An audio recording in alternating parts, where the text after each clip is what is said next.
Boa noite, irmãos. Como sempre, meu combustível das minhas pregações é a minha própria dificuldade, né? As coisas que a gente vai passando, as coisas que a gente vai vivenciando. Então, toda vez que sou chamado a pregar, eu vejo no meu íntimo que eu estou precisando, que eu vejo alguma necessidade na igreja, né, de abordar o assunto. E já que estou fazendo a leitura novamente, cheguei nessa parte e encontrei tanta coisa boa, né, para a gente meditar. Nada que vocês não conheçam, tudo muito fácil de entender, mas às vezes é interessante a gente abordar um assunto de um ângulo um pouco diferente e mostrar certas coisas que a gente percebeu, que a gente não percebia, né? Vamos abrir em Êxodo, capítulo 17. Como eu disse, todo mundo conhece, não tem muito o que ensinar aos irmãos nessa parte, mas mesmo é meditar nos detalhes, os exemplos que o Senhor deixa através de tudo que vai sendo explicado. Nós sabemos que o Êxodo é a saída, foi escrito por Moisés. Esse fato se deu entre 1225 a 1440 a.C., mais ou menos nessa época. Não tem como a gente precisar muito. São apenas 16 versículos do capítulo 17, e eu tenho certeza que eu não vou concluir. A gente vai ter que dividir em dois aqui. Mas é interessante só a gente ir meditando a cada versículo e tentar tirar o máximo de conteúdo possível de cada versículo. Vamos fazer uma leitura completa do capítulo 17.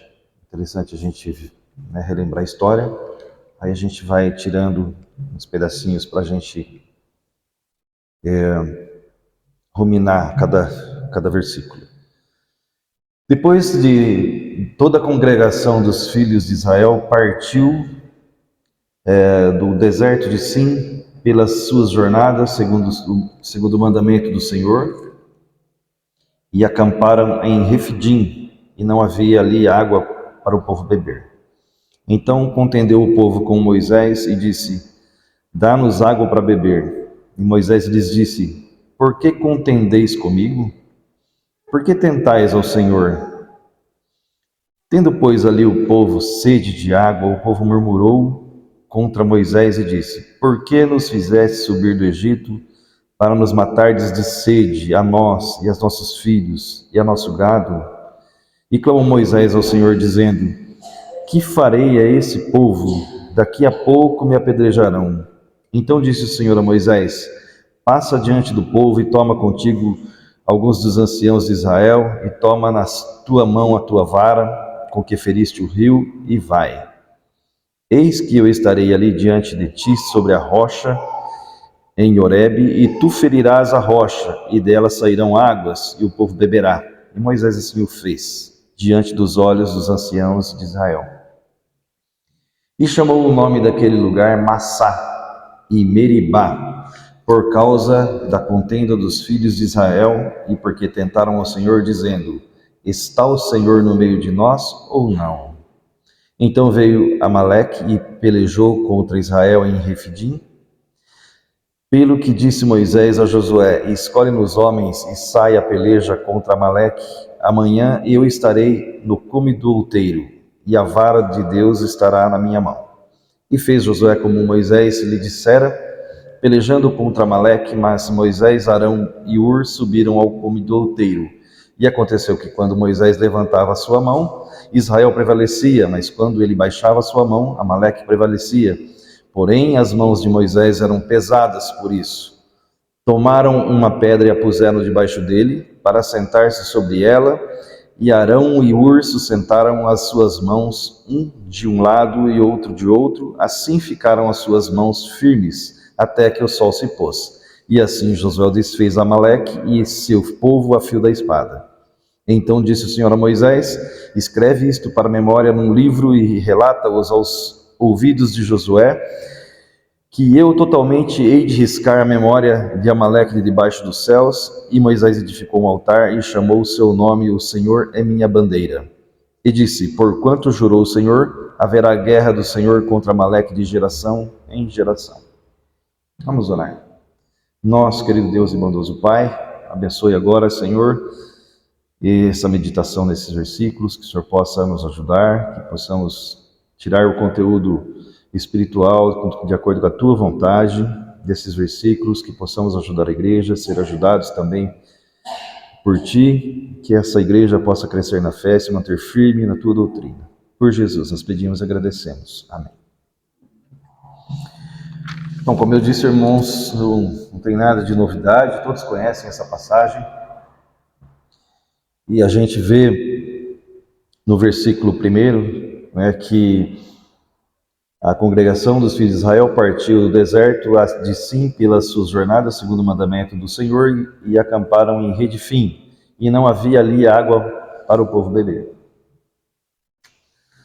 Toda vez que a gente chega em alguma coisa que a gente não vê jeito, bate o desânimo, bate a falta de fé, bate a desesperança, né?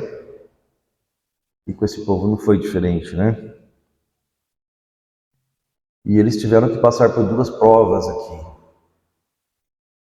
Então Deus, Ele permite, né, as provas na vida da gente, Ele permite que a gente passe por apertos. Né? Até uma extensão do que eu falei no domingo de manhã, né?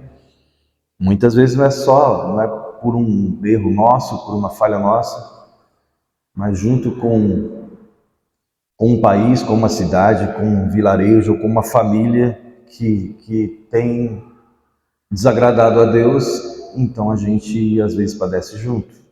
Como eu disse, o sol vem para o justo e vem para o ímpio. A chuva vem para o justo, vem para o ímpio. Então, às vezes, é necessário que a gente padeça junto, mesmo não sendo nós os devidos culpados. E, às vezes, devemos nós mesmos tomar puxão de orelha e ser sacudido. Aí é de cada um, né? De olhar o seu próprio eu, avaliar a cada passo. Como diz aquele versículo, né? Se achou uma pedra que tropeçou, volte lá e arranque a pedra, para que você mesmo não tropece, nem outro tropece naquela pedra. Então devemos ser cautelosos com os nossos passos, com o que falamos, com o que decidimos, porque sempre tem pessoas observando a nossa índole, aquilo que nós falamos, aquilo como nós agimos, né? Deus não nos tenta ou não nos prova para que nós pecamos. É uma forma de estarmos exercitando a nossa fé e estar mostrando que nós cremos no Deus Todo-Poderoso, não só nas coisas boas, mas nas coisas ruins. Aliás, é nessas horas que nós mostramos a fé que nós temos. É muito fácil, né, exaltar a Deus, adorar a Deus enquanto tudo está bem.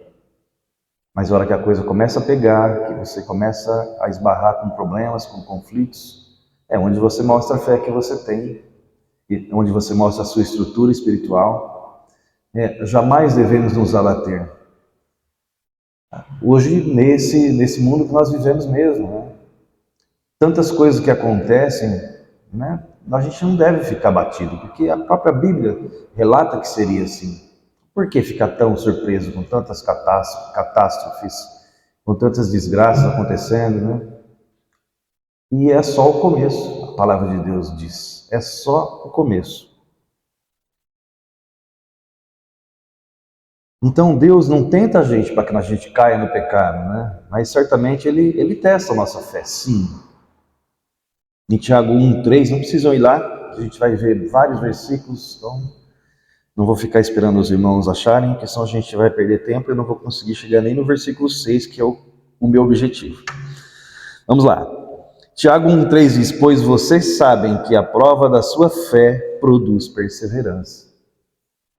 Então, a prova da nossa fé produz perseverança. Eu citei várias vezes, até lá em Pereira eu citei esse exemplo, né?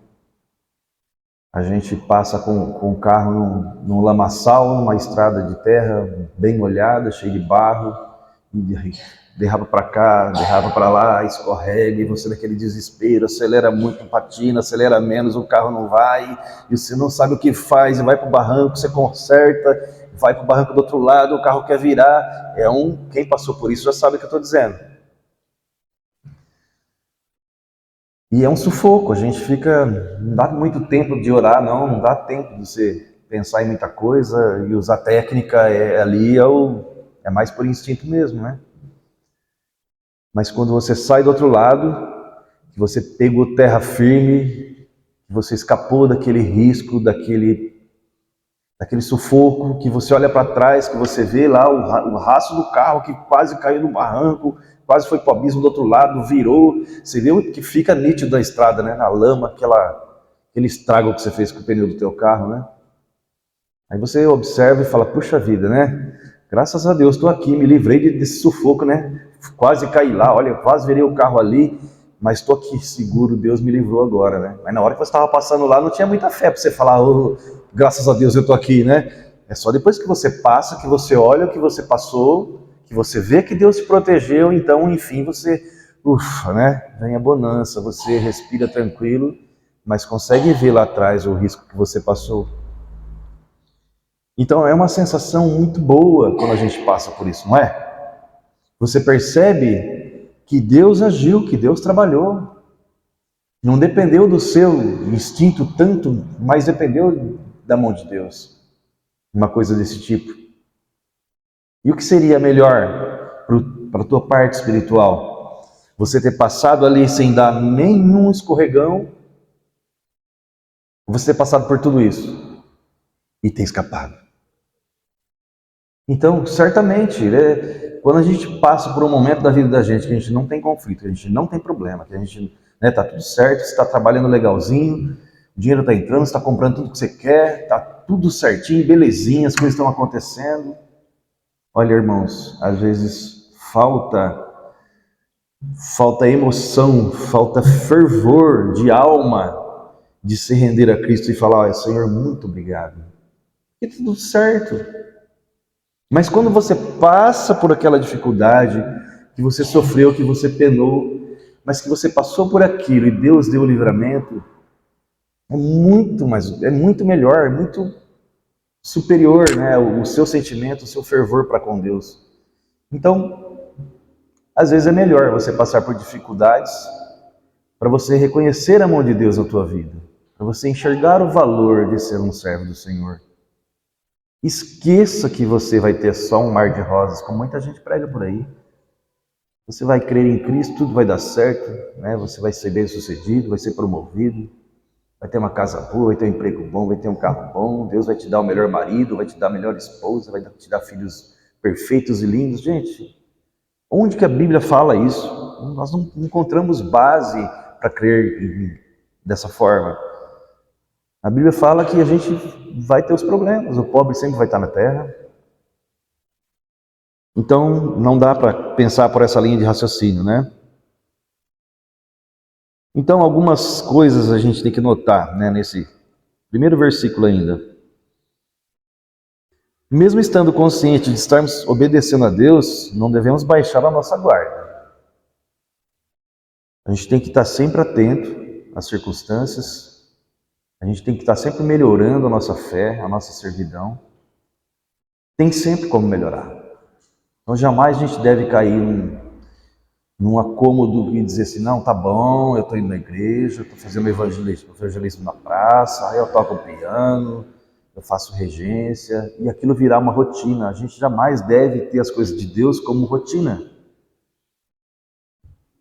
Temos que estar sempre atento, né, como um soldado numa guerra, mesmo que não tenha inimigo, né, trocando tiro ali, a qualquer momento pode acontecer alguma coisa. E não é à toa que em várias partes da Bíblia tratam a gente como soldados. Nós somos soldados de Cristo. É necessário que estejamos atentos, alertas, às ciladas. O Satanás não vai tentar os dele. Vai tentar os filhos de Deus. Então nossa tendência é relaxar mesmo, né? E esquecermos que as promessas de Deus quanto à graça e o socorro não nos isentam de provações. Nós temos que ter essa consciência. Jesus passou nessa terra perfeito, né? Não teve uma mácula, não teve uma mancha.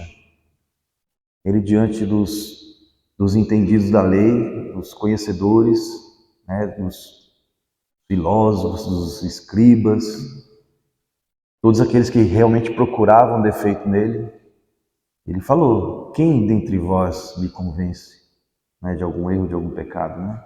Ninguém pôde levantar um dedo e apontar alguma coisa contra Jesus. Porque ele estava atento, ele estava sempre numa situação espiritual elevada, ele tinha perfeição com o Pai. E assim devemos ser nós. Em Mateus 4:1, então Jesus foi levado pelo Espírito ao deserto para ser tentado pelo diabo. Ele foi tentado diretamente pelo diabo. Eu tive um tio que novamente passou mal hoje. Eu já tinha pedido oração por ele, peço que os irmãos novamente orem por ele. O mesmo problema. E sabe qual que é o principal, irmãos? Falta de comer. Não se alimenta. Não sei se já não pensa direito, eu não sei se é economia mesmo, né? Que a família, todos eles tendem para isso, né? Guardar, guardar, guardar, guardar, guardar. Então, eu já vi vários programas de sobrevivência, até médicos falando, né? Que quando você não se alimenta, não nutre o seu cérebro, o seu organismo começa a entrar em colapso, né? Não precisa ser muito esperto para isso, né? Então a gente percebe que ele chega na hora na casa da gente, no horário de almoço, no horário de janta. A gente percebe que ele está fraco, que ele está sempre... Começa a não ter raciocínio lógico, começa a se confundir. E aqui, irmãos, Jesus foi levado a ser tentado depois de ter jejuado 40 dias e 40 noites. E não isenta Jesus da fraqueza, né, do corpo humano, na fraqueza que eu estou falando, fraqueza física. Jesus não tinha fraqueza espiritual, mas ele tinha as mesmas fraquezas físicas que nós. Não pense que ele não estava com fome, com sede. A gente encontra vários relatos bíblicos de coisas que nós passamos, Cristo passando.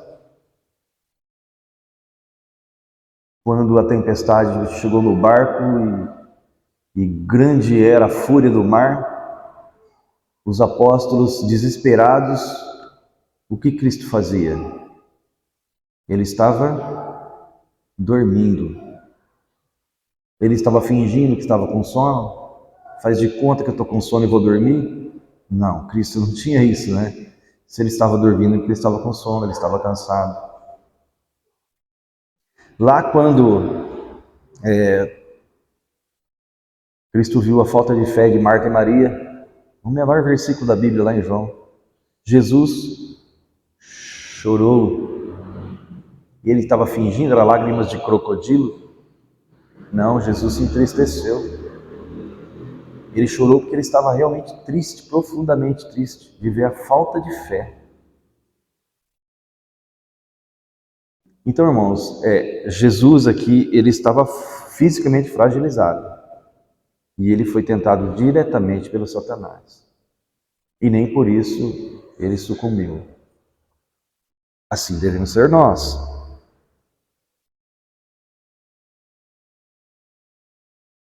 Então, irmãos, a melhor coisa que nós temos, quando nós não entendemos,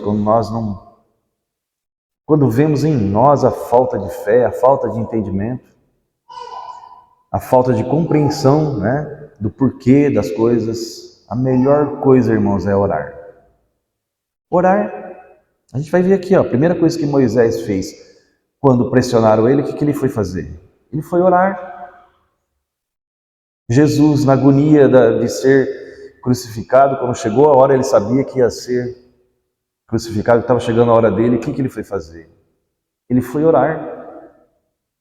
Lembra que ele falou, Senhor, se possível, passa de mim esse cálice.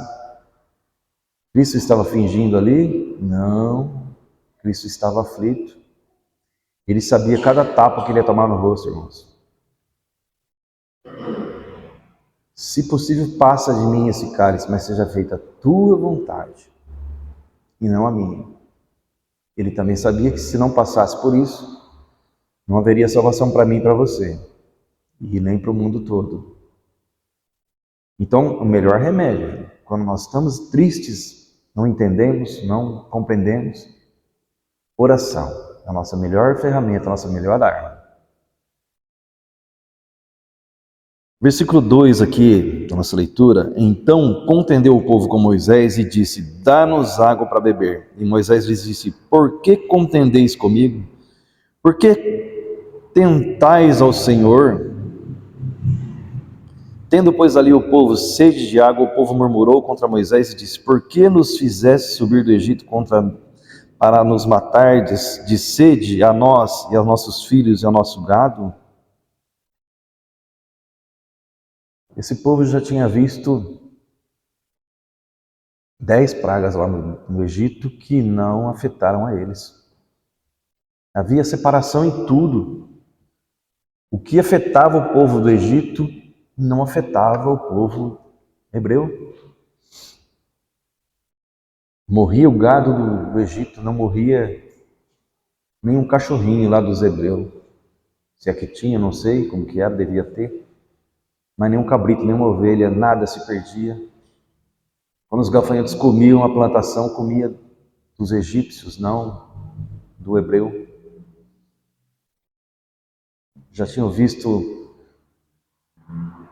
Deus confundir o exército egípcio lá, antes de passar o Mar Vermelho.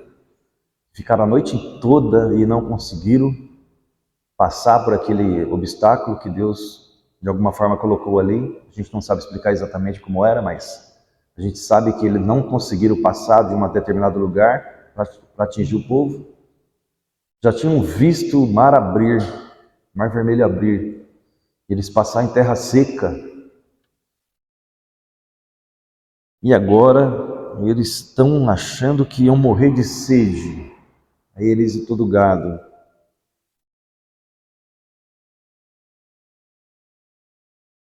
Então os constantes atos de falta de fé por parte de Israel seriam chocantes para a gente se a gente não conhecesse o nosso próprio coração, né? Como eu disse, vocês vão se impressionar com o que está acontecendo nesse mundo hoje? Vão ficar assim, ó, de boca aberta, puxa vida, mas está acontecendo isso? É como nós falamos também na pregação do Murilo, né? O julgamento de Jesus foi legítimo? Tudo errado, tudo fora da lei, dia errado, hora errada, forma errada, lugar errado, por pessoas erradas. Isso lá atrás. Vocês vão esperar a perfeição hoje? Vocês vão se surpreender com o trajeto desse mundo? Com crises, com guerras? Como foi lá atrás? Exatamente assim. Então nós devemos conhecer o nosso próprio coração. Pelo nosso próprio coração a gente avalia. Se nós estivéssemos lá, faríamos o mesmo. Talvez faríamos pior. Sim, isso é o homem. É o coração do homem que é totalmente voltado ao mal. Tem vários versículos que falam isso, não vamos neles porque tem outros versículos aqui que a gente vai encaixar e não vai dar tempo. Mas vamos para frente aqui. Então Moisés, mais uma vez, relembra o povo, que as murmurações deles, na realidade, não são contra Moisés, mas são contra o Senhor. Toda vez que a gente se põe, de alguma forma, revoltado com uma situação, a primeira revolta, a primeira rebeldia que nós levantamos é contra o Senhor. Eu disse para a irmã Rose, A gente está passando por umas situações complicadas ultimamente, mas olha, eu prefiro até não ficar pensando muito, remoendo muito, senão a gente acaba sendo injusto, né? É melhor não falar, porque a murmuração, né, vai apontar diretamente contra o Senhor. Deuteronômio 6, 16 e 17. Se vocês quiserem anotar, anotem os versículos para depois vocês terem aí em arquivo ou confrontar, né, com o que a gente está falando, senão não vai dar tempo. Deuteronômio 6, 16 e 17. Não ponham à prova o Senhor, seu Deus, como fizeram em Massá. Obedeçam cuidadosamente aos mandamentos do Senhor, o seu Deus, e aos preceitos e decretos que ele lhes ordenou. Olha só como os versículos encaixam, irmãos, com aquilo que nós estamos meditando. Nós temos uma grande dificuldade de sermos honestos conosco mesmo. Quem que fala, né? Puxa, mas eu sou ruim mesmo, hein? Pô, mas eu sou incompetente mesmo, né? Eu sou um inútil mesmo, né? A tendência é falar, não, eu sou bom. Não fui eu que errei, não, foi ele que errou. É aquela mãe que viu só o filho dele lá marchando. Existe essa, não sei se é verdade, isso é história, eu acho que é história. Mas encaixa perfeitamente no que eu quero dizer. Diz que a mãe vê o filho lá com o exército marchando, né? E aí aquele que está à frente fala, esquerda, vou ver. Aí todo mundo vai para a esquerda, só o filho dela que vai para a direita. Ela fala, puxa, mas todo mundo errou, só meu filho que acertou, né? É bem assim, é mais fácil você apontar o erro aos outros e proteger, jogar um cobertor em cima dos seus próprios erros. O homem tem essa dificuldade. Eu sempre digo que se fosse necessário 1 hora para converter alguém, era 59 para convencer ele que ele é pecador. 1 minuto para pregar o evangelho para ele. Mas 59 para ele se convencer que ele está errado e que ele precisa de Cristo. É o mais difícil. É essa transformação, né, de interior. No verso 4, chamou Moisés ao Senhor, dizendo, que farei a esse povo? Daqui a pouco me apedrejarão, né? Falei agora de pouco. Irmãos, a melhor arma que nós temos é a oração. Moisés não se desesperou, não rasgou suas vestes. Seria lícito rasgar as vestes, botar a cara de cinza, né? Porque ali ele estava vendo uma situação que era própria, até uma blasfêmia, por que não dizer? Acabamos de citar tantas coisas que esse povo já tinha visto da mão de Deus, em prol deles, em benefício deles, e ali eles estavam murmurando por causa de água. E a gente sabe que fica pior depois, né? Vão chorar, vão querer carne, vão querer pepinos, vão querer melões, vão querer cemitérios. Até isso eles reclamam, né? E lá no Egito eles tinham lugar para ser enterrado. Mas Moisés busca a presença do Senhor, o esclarecimento do Senhor. O refúgio do justo é a oração. E demorou para entender isso, irmãos. Salmo 50, 15. E clame a mim no dia da angústia, eu o livrarei e você me honrará. Salmo 50, 15. Não foi à toa que Moisés passou 40 anos tendo o melhor estudo lá no Egito, tratado como príncipe, os melhores estudos, os melhores treinamentos de guerra, as melhores vestes. Depois ele ficou 40 anos cuidando de ovelhas, desenvolvendo sua paciência, sua longanimidade, sua simplicidade. E depois mais 40 anos com esse povo aqui. 3:40. Não esqueça o número 40, é grande provação, é um simbolismo de grande provação. Então Moisés aprendeu a ser manso, ele não revidou, né? em nenhum momento você viu ele arregaçando as mangas, não fugiu, não foi arregão, né? Não ficou com medo. Ele tinha uma lucidez, né? Uma intimidade com Deus faz isso. Quando você confia em Deus, não confia em si próprio, você consegue esses adjetivos na tua vida. Mansidão, uma natureza calma, tranquila, confiante, ser sereno com as coisas, porque você sabe que não é você, mas é aquele que você crê, é o Senhor que você sabe que tem que cuidar de você. Por isso a gente sempre exorta os irmãos a ter comunhão com o Senhor. Filho pródigo, né? O irmão do filho pródigo estava ali, mas não tinha comunhão com a alegria do Senhor, não tinha comunhão com a alegria nem com a tristeza do Pai. É como aquele crente que vem, que está sempre ali, mas não tira nada dele. Ele está sempre na dele, está frequente, mas não fica nem muito feliz, nem muito triste com nada. É melhor aquele emotivo, né?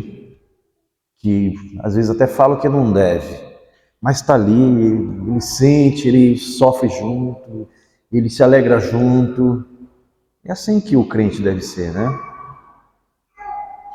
Então Deus foi o seu refúgio. O único recurso que Moisés tinha era Deus. Versículo 5 e versículo 6, para nós, e já para o final, porque como eu disse, o objetivo era só o versículo 6 mesmo, né? Não tinha como. Então disse o Senhor a Moisés: passa diante desse povo e toma contigo alguns dos anciãos de Israel e toma a tua mão, a tua vara com que feriste o rio e vai. Eis que eu estarei ali diante de ti sobre a rocha em Horebe. E tu ferirás a rocha e dela sairão águas e o povo beberá. E Moisés assim o fez diante dos olhos dos anciãos de Israel.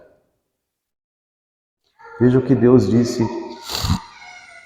a Moisés no meio do versículo 6. E tu ferirás a rocha. Depois lá na frente, num outro capítulo, não vai ser hoje, né?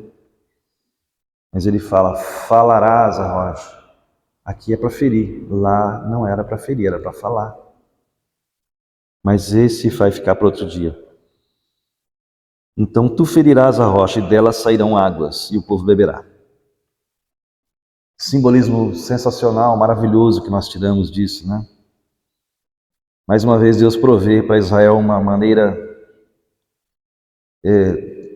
espetacular, né, de mostrar os fatos,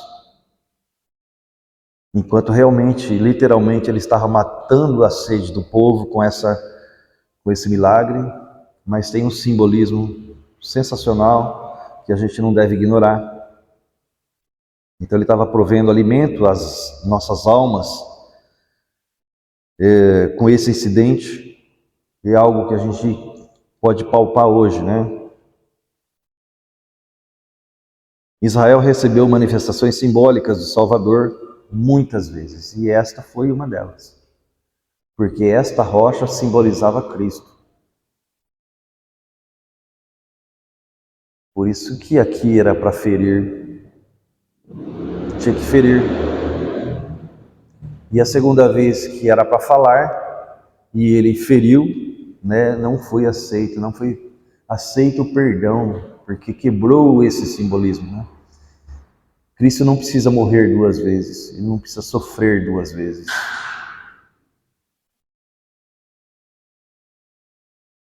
1 Coríntios capítulo 10, versículo 4,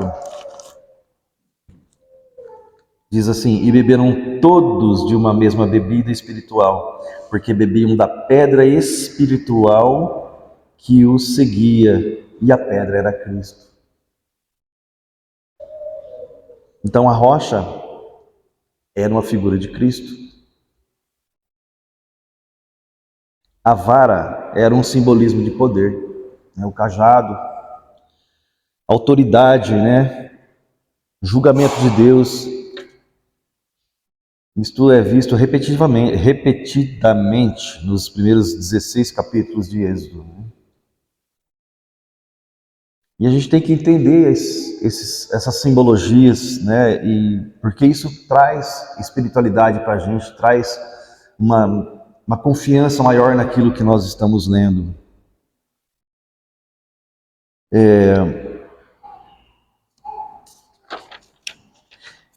Com que clareza isso nos faz lembrar de que Jesus Cristo somente poderia nos salvar sofrendo em nosso lugar. Isaías 53, 4 diz assim, marquem aí, irmãos, que tem vários versículos agora para a gente ver, para a gente finalizar. Isaías 53, 4. Certamente ele tomou sobre si as nossas enfermidades e sobre si levou as nossas doenças. Contudo, nós o consideramos castigado por Deus, por ele atingido e afligido. Então vejam os versículos que nós temos. A rocha foi ferida por Moisés. O pecado, irmãos, é transgressão. Transgressão da lei. 1 João 3, 4. 1 João 3, 4. Todo aquele que pratica o pecado transgride a lei. Olha lá. De fato, o pecado é a transgressão da lei. Está especificando aquilo que nós estamos falando.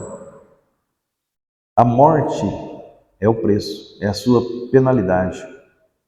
Romanos 6, 23. Pois o salário do pecado é a morte, mas o dom gratuito de Deus é a vida eterna em Cristo Jesus, nosso Senhor. Veja, irmãos, que os exemplos que nós estamos dando, nós estamos lá lendo Êxodo 17, né? Tem gente que fala que não tem Jesus no Antigo Testamento. É só o que tem na Bíblia, é Jesus. Nós estamos meditando em cima no Antigo Testamento e os exemplos são todos do Novo Testamento. Tudo é Jesus. Jesus, em todo o livro, ele é colocado de alguma forma. E quando a gente entende essa simbologia, se encaixa perfeitamente. Cristo nasceu sob a lei, Gálatas 4:4. Mas quando chegou a plenitude do tempo, Deus enviou seu Filho, nascido de mulher, nascido debaixo da lei. Olha aí. Jesus honrou seus preceitos com uma vida pura, Hebreus 7:26. É de um sumo sacerdote como este que precisávamos, santo, inculpável, puro, separado dos pecados, exaltado acima dos céus. Vejam os exemplos. Jesus tomou o teu lugar, meu lugar, lá no Calvário. A maldição da lei caiu sobre Cristo, Gálatas 3:13.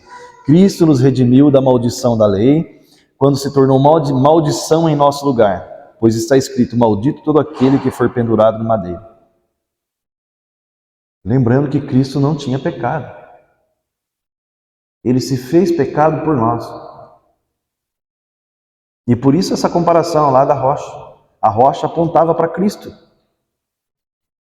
É dele que sai a água, a palavra, a pureza, o alimento espiritual, a salvação. Tudo é Jesus. E levou nossos pecados no madeiro, 1 Pedro 2:24. Ele mesmo levou em seu corpo os nossos pecados sobre o madeiro, a fim de que morrêssemos para os pecados e vivêssemos para a justiça. Por suas feridas vocês foram curados. As suas feridas que foram colocadas em Cristo. Cristo não tinha problema nenhum. Ele não tinha defeito nenhum, ele não tinha nada que pagar. E a palavra diz que ele foi como um cordeiro ao matadouro. Não abriu a boca. Aceitou. Aliás, estava combinado lá na eternidade passada, né? Com o Pai, que seria assim. Nós, por nós mesmos, nós iríamos todos para o inferno. Não haveria obra boa que você pudesse fazer. Não haveria dinheiro que você pudesse acumular e pagar a tua salvação, um recurso financeiro. Mas só um sangue sem pecado pode lavar o pecado. Só um sangue que Cristo tinha, porque o meu já nasceu contaminado, o seu também. Lembra que Adão e Eva desobedeceram. Através deles entrou o pecado no mundo. E a própria ciência comprova que nós viemos de um só casal. Nós todos nascemos da impureza. Já nascemos impuros. O nosso sangue já nasce contaminado. Mas lembra que Cristo foi gerado do Espírito Santo. Ele foi perfeito, sempre foi, desde a eternidade, nasceu como um homem perfeito e assim ele se manteve até os seus 33 anos, quando foi crucificado.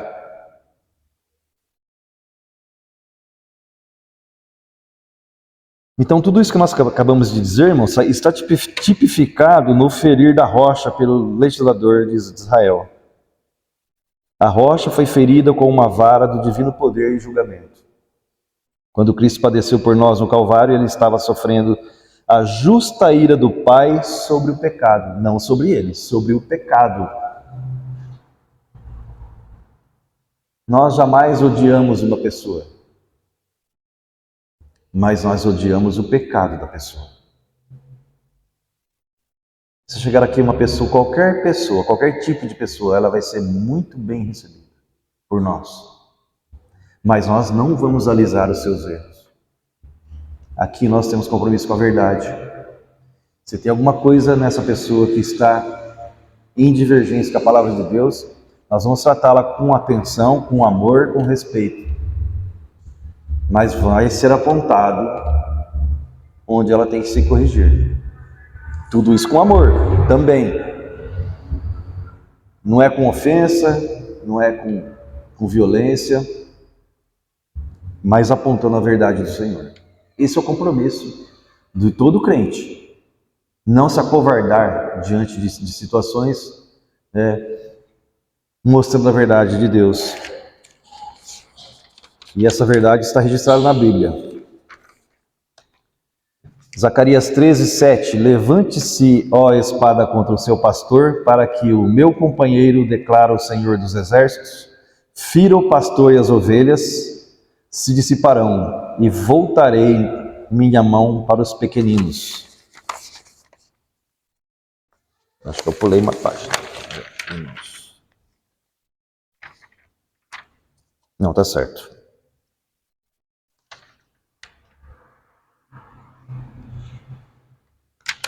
Sim. Eu estava dizendo que a rocha foi ferida com vara do divino poder de julgamento, né? Cristo padeceu por nós no Calvário, estava sofrendo justa a ira de Deus sobre o pecado. Sim. E aí Zacarias 13:7 fala que levante-se a espada contra o seu pastor, contra o meu companheiro, declara o Senhor dos Exércitos, fira o pastor e as ovelhas dispersarão, e voltarei minha mão para os pequeninos. A intenção deles era isso, anular o pastor para se apossar das ovelhas.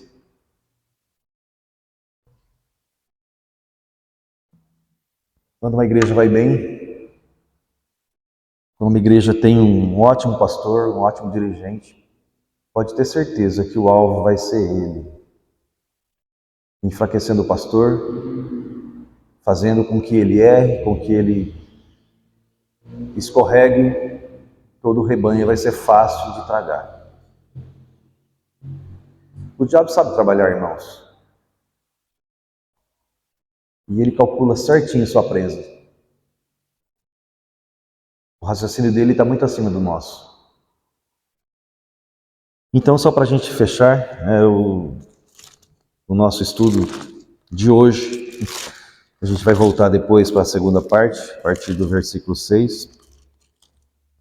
Mas vamos parar aqui nesse versículo 6 aqui do capítulo 17. Eis que eu estarei ali diante de ti sobre a rocha de Horebe, e tu ferirás a rocha, e dela sairão águas, e o povo beberá. E Moisés assim fez diante dos olhos dos anciãos de Israel. E chamou naquele lugar Massá e Meribá, por causa da contenda dos filhos de Israel, e porque tentaram ao Senhor, dizendo, está o Senhor no meio de nós ou não? Você vai perguntar também se Deus está no meio de nós ou não? Ou antes de qualquer rixa, de qualquer desespero, você vai dobrar os seus joelhos e vai orar ao Senhor. É essa a lição que nós temos aqui hoje. Diante de uma situação muito difícil, dobre seus joelhos e ore. Peça entendimento ao Senhor. Às vezes está sendo necessário você passar por isso. E às vezes não. Mas Deus permite. Para que você mostre a fé que você tem. Para que você mostre a fé que você tem no Senhor. Está tudo na mão dele. Deus nunca é pego de surpresa, irmãos. Se está acontecendo é porque tem que acontecer. Se nós temos o presidente que nós temos, é porque Deus assim permitiu. Jesus para Pôncio Pilatos disse assim, Pôncio Pilatos disse para ele, você não sabe que eu tenho o poder de te matar e te deixar vivo? E quando perguntaram para ele, você é filho de Deus? Ele não respondia. Pôncio Pilatos perguntou a segunda vez, mas você é filho de Deus? E ele não respondia. E Pôncio Pilatos perguntou, você não sabe que eu tenho o poder de te matar e te deixar vivo? Aí ele olhou com firmeza e falou, nenhum poder teria se do alto não fosse te dado. Então ninguém está num cargo importante se não for pela permissão de Deus. Pode ser que não seja o melhor governante, pode ser que não seja o melhor gerente, o melhor administrador, o melhor pastor, o melhor dirigente. Mas se está num cargo de destaque, de responsabilidade, é porque Deus permitiu. Quem somos nós para ficar murmurando? Vamos orar, vamos enxergar a mão de Deus em tudo que nos acontece, até nas coisas ruins. Amém, irmãos? Que Deus possa abençoar a sua palavra. Irmão Murilo, encerra para nós, por favor.